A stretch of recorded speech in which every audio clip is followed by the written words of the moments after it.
All right, here we go. It's a brand new Flyers Daily for the 11th of February, 2024. Flyers Daily, as always, presented by Ticketmaster. Make more memories live. Flyers get a second straight home win and a third straight win coming out of the All-Star break. It was Florida 2-1 on Tuesday. It was a win over Winnipeg 4-1 on Thursday and a 3-2 win over Seattle. The Flyers revenge tour continues. If you recall, the Flyers lost to Seattle in overtime 2-1 all the way back on December 29th. So they have that loss. They get a win. They grab 2 more points in the standings, and they get the job done. Much more complete game. John Tortorella much happier after the win against Seattle than he was after the win against Florida and the win against Winnipeg. That's coaches sometimes going, we may have gotten away with not playing a complete game against Florida, or may have gotten away with not playing a complete game against Winnipeg, but that is not a way to do business in the final 30 games of the season in a very tight race for the playoffs, and a team that doesn't have a lot of margin for error. Didn't bite them on those 2 occasions, but last night a much more kind of diligent performance and consistent performance. There were stretches in the game, of course. It's hockey when Seattle had momentum and hemmed the Flyers in and applied pressure. But the way the Flyers dealt with it, and it wasn't for long periods of time that the Flyers kind of sat back and almost watched Seattle. The Flyers really played a good game, and they got a good result, and they'll take it. They outshoot Seattle in the game 38-19. They get out hit 22-19. And it really was a game of special teams for the Flyers.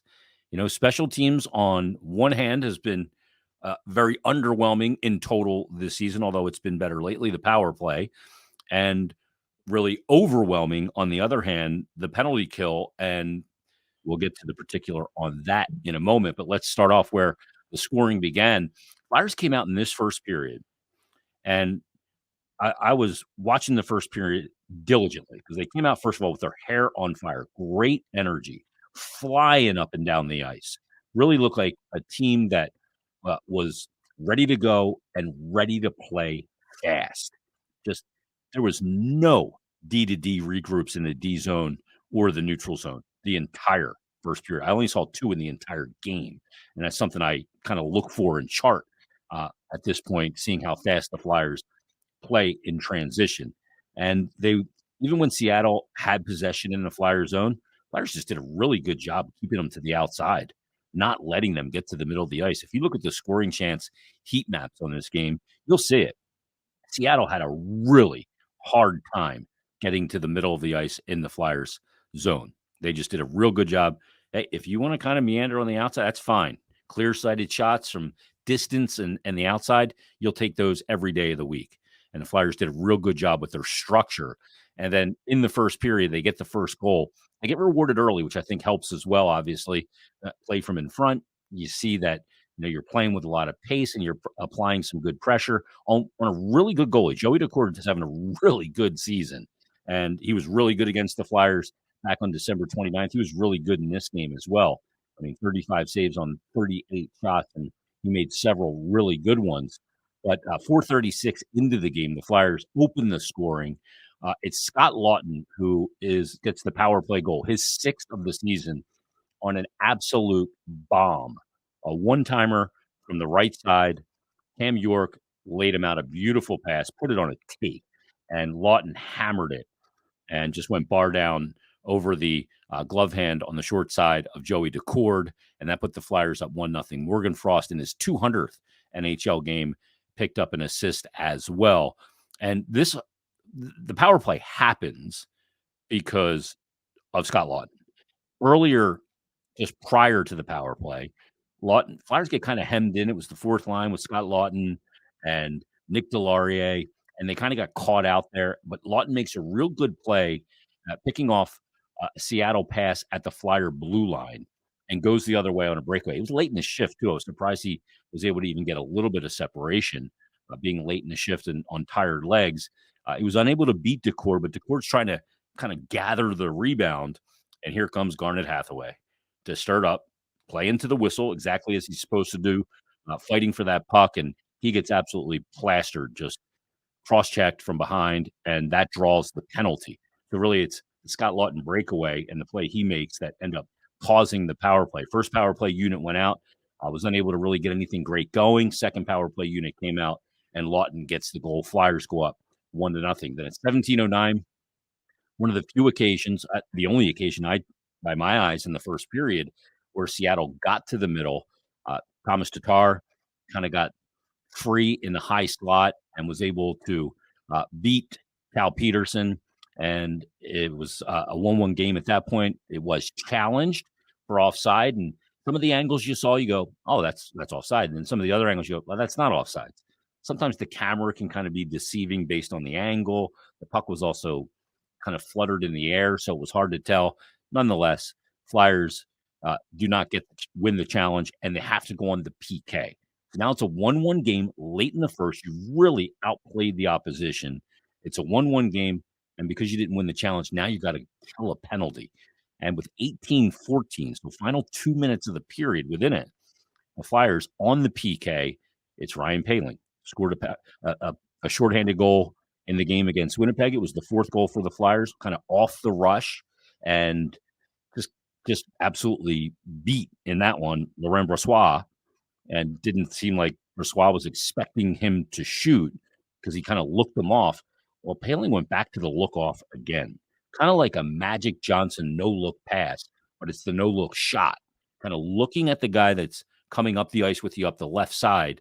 And this time Poehling is looking him off, and you can tell when Poehling takes the shot, and it really handcuffed Joey Daccord, because he just looked out of sorts and couldn't close the 5-hole, probably because he was loaded on his left leg to push to the right side thinking he was gonna pass the puck. So, again, good look off by Poehling. I talked to him at that intermission, and he mentioned that's something that actually he worked on this offseason, was getting that shot off with a little bit more deception, especially off the rush. He's off for him in the last 2 games. That's his 7th goal of the year. Shorthanded, Garnet Hathaway and Nick Steeler pick up the assist. Oh, the assist from Hathaway is like an 80-foot backhand Phil Mickelson lob wedge to an area where Poehling can get it in stride. That was a really understated play about it. Really good play from Hathaway, and Poehling is feeling it right now. Flyers 12 shorthanded goals, lead the NHL. Poehling back-to-back games with a shorthanded goal, and the Flyers go to the locker room after 1 period of play, up 2-1 in the game. You'll take it. Go into the second period. There was some pushback from Seattle in that second period, but when Cal Peterson was called on, it wasn't the busiest night for Cal Peterson. He only saw 19 shots, but made the saves he had to make, made some good ones as well. And we go to the third period with the Flyers up 2-1. Again, one of these slimmest of margin games, no margin for error, but just 36 seconds into the third. It is Seattle. Jared McCann picks up the goal off the stick of Sean Couturier. Really one that Cal Peterson, not much you can do. And you're going to hear from Cal in a minute on that goal. But Couturier kind of flew by the play. I think he thought the F1 for Seattle was going to take the puck. He left it, and Couturier kind of went with him, and then Couturier recoiled back to get the stick on it. But 2-2 is the score at that point. And Sean Couturier postgame talked about it. Didn't feel like it was his best game. Felt like he was fighting the puck and his feet a lot in the game. And both of the Seattle goals, where Sean Couturier said, that was my guy. So he was not happy with his performance, and Torch was giving it to him on the bench. And Torch talked about it postgame. This team can't afford for Sean Couturier to be average. He has to be much better than that every game. That's just not a luxury they have. So at 5:30 of the period, there's a face-off on the left dot in the Seattle zone. And this is, there's set plays in hockey that you run in your D zone to break out or get out on the rush. There's set plays in the offensive zone, what you're trying to accomplish, whether you're trying to, like in this situation, Sean Couturier is a left-hand shot on the left dot. You want to pull it back 45-degree angle to the guy kind of shaded on the circle for a shot attempt, and everybody crashes in that. Well, this is one, it's kind of a chalk set play in hockey where the centerman will try and win the draw back and tie up the opposition centerman. And the winger on the inside of the ice, in this case, the right winger, Travis Konechny, swings in behind the centers for support and grabs that puck and then just shovels it to the point. And then the next part of it is as soon as the winger comes in and gets the puck, the center, Sean Couturier, disengages with the guy that he is tying up off the draw, and he just angles 45 degrees right to the net because it's going back to the point. The point man knows he's going to come right. He's going to spin right off the other centerman and go right to the net for either a deflection or a tip. On this occasion, it was a tip. Beautiful tip. Travis Sanheim knew exactly what he was doing, and Travis Konechny comes in right behind him. Perfect winger support to win the faceoff back to Sanheim, and Sean Couturier tips it by, and he gets the goal. And he showed a lot of emotion when he scored that goal. He wanted to atone for what he deemed as two mistakes where his guy got the goal for Seattle, and it was an absolutely beautiful play. And it is a set play, and it's one of the things I'm not one of those people that goes crazy about, well, the team's great at faceoffs. That must mean something. I think faceoffs are really subjective, and a lot of times it's a team stat more than it's, the true centerman stat because of how the wingers have to support it and how that plays out, whatever. But this is one of those situations on an offensive zone draw where having a faceoff guy that's really confident in what he's going to do, going up against a certain guy on the opposition, you can run a set play like this and have it pay dividends. And it pays dividends here. I think we saw earlier in the season, I'm not sure what game it was. It was an overtime game, but it was Konechny, Couturier, and Sanheim. And it was a set play on a D zone draw where Couturier won it back to Konechny. He gets it right as soon as he wins it and it gets back to Sanheim. Konechny is flying the zone up the left side. And Couturier knows as soon as he wins it back, he's got to get up and join the rush. Turned into a 2-on-1. It was a game-winning goal for Sean Couturier. So having that guy that is really confident and competent in the faceoff circle can pay a huge dividend. And once again, it does here. It's the game-winning goal. As Couturier picks up his 11th, Travis Sanheim and Travis Konechny pick up the assist, and the Flyers end up hanging on. They really clamped down on Seattle after they got the lead, too. Did not give them much in that third period. Really salted it away. And the Flyers grabbed the 2 points in the standings. And they also get 6 total assists in the game, which means 180 pounds of food will be donated to local communities in need as part of the Flyers and Penn Medicine's community assist. So that's a good thing as well. All right, let's get to the Flyers goaltender. He hadn't played an NHL game, I think, in 92 days. The last game he played was on that trip, on the West Coast trip, when he beat his former team, the Los Angeles Kings. It's been a while since Cal Petersen saw NHL action. So I had a chance to catch up with the Flyers goaltender who got the win after the game. We're with Flyers goaltender Cal Petersen after a 3-2 win. Those tight games, guys selling out all over the ice to block shots and clog the middle, those are a lot of fun to be a part of. Yeah, it's amazing. We set the tone in that Florida game. I think we gave up 3 shots in the third period, and same with tonight. We just completely locked it down, controlled the play, and didn't really give them anything. So ton of credit to that room.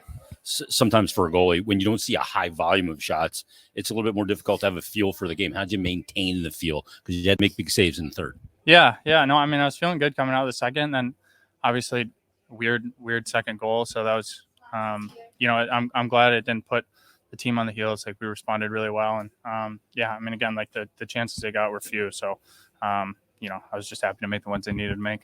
When that second one goes in, is that one of those ones you go, are you kidding me? You're going to DD on that, one of those lollipoppers? Yeah. Deflected. It's just a crappy play and a little bit unfortunate, but that's the way it goes. And again, like, the resilience to be able, turn around and I think it even elevated our game. So that's impressive. Showing resilience in your career as well. Are you looking at this as a big reset for you, getting back into the NHL? You're going to be relied upon down the stretch here and multiple opportunities. How are you kind of attacking this whole thing?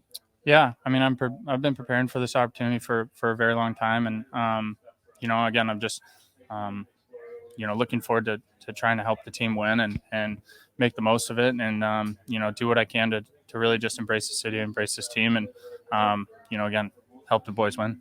Is it just taking things as they come, not thinking about anything else? Yeah. I mean, again, it's been kind of a wild couple years. But again, I feel like I've worked too hard to let an opportunity like this go to waste. So I'm gonna do everything I can to again just be a part of this team and help the boys go in the right direction. All right, let's talk real quick about the mask because you got a new bucket on tonight. I do, and it's very sleek. Yeah, it's I kind of wanted just like I've always done kind of retro Traditional patterns in my mask. Yeah, and so I just told my painter something really retro. Kind of a white base and just something that was a little different and something that looks good from up close and far away.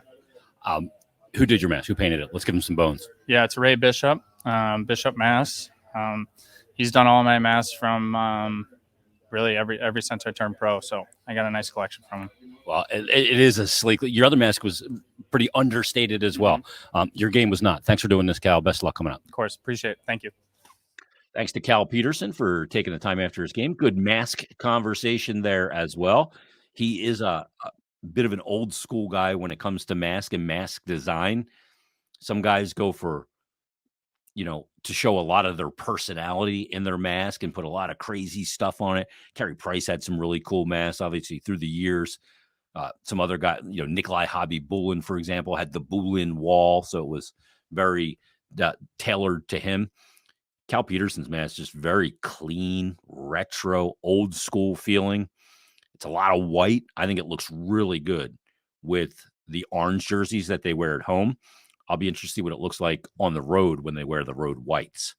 I may want a little color on the mask in that situation, but it's a really clean, sleek looking mask and a good performance by Cal Petersen last night. And they're going to have to play him. I know I saw on social media yesterday a lot of people kind of getting up in arms. Oh, they got to play Harrison, got to keep playing Harrison. It hasn't been that many games. They're just back. You have to have scheduled starts for your backup.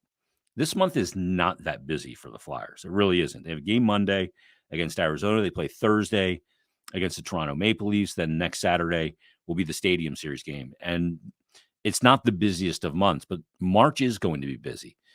And it's like when, not that I've ever ran a marathon, but it's like if you're running a marathon, you don't exhaust yourself in the first, 4 kilometers because you'll never be able to plateau. If you wear your goalie down, there's no bringing him back likely in season because it's just too busy. So you're better off just not getting him to a worn down status. So you have to have these scheduled starts, and you're going to have to play your backup goaltender. It's just the way it is in today's game. Not to mention, there's one back-to-back in February, but there's a few in March, and they play 15 games in 30 days. So you've got to protect against that and play your backup goaltender. And if he's going to give you quality starts like he gave last night, um, then that's a good thing. You need quality starts out of your backup. Backup's got to go in there and give you a chance to win. You can't just chalk it up. Cal Peterson did his job last night on a light workload when it came to shots against. So good on him for doing that. One other thing from the game that against the guy, I talked about this after the game against Winnipeg, and it's the allocation of minutes. And the allocation of minutes in this game I thought were interesting. Let's start with the forwards. Travis Konechny led the way for all forwards with 20 minutes and 34 seconds. He played 356 on the power play, 229 on the PK. So he leads the way. Sean Couturier is a guy that pretty much all year was over 20 minutes.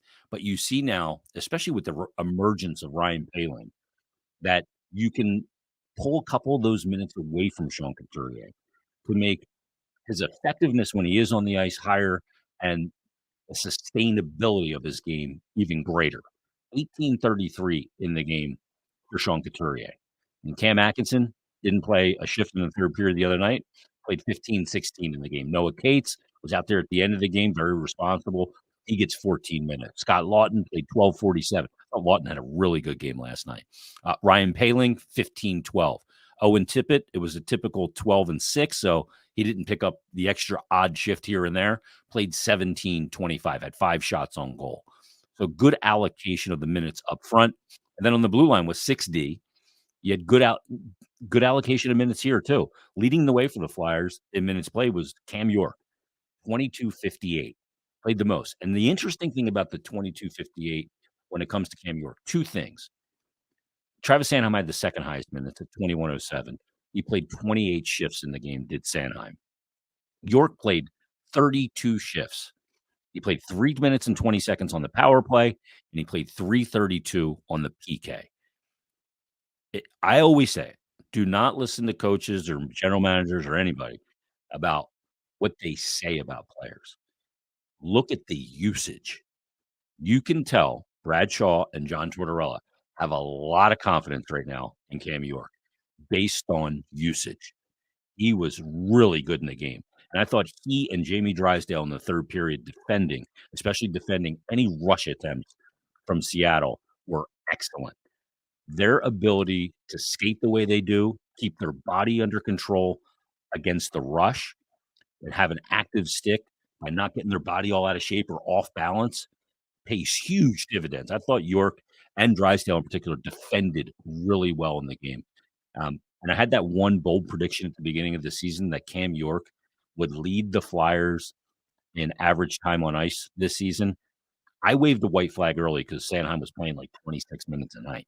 He was leading the NHL in average time on ice for a period of time. And now all of a sudden, New York is coming back into the equation. My bet might be coming back. I shouldn't have waved the white flag. I shouldn't have sold the ticket early. But York, really good performance last night for the Flyers and a very heavy workload. You're talking about a 23-year-old defenseman in Cam York and Jamie Drysdale, a 21-year-old defenseman. That's a really good sign for the Philadelphia Flyers. So a 3-2 win. They'll wrap up the 3-game homestand coming up on Monday when the Arizona Coyotes come to town, Thursday against Toronto, and then next Saturday, Stadium Series. Flyers, Devils at MetLife. We'll take it outdoors. So that's going to put a wrap on this episode of Flyers Daily. We'll be back tomorrow. It'll be a Mondays with Meltzer. So join us then for a brand new Flyers Daily.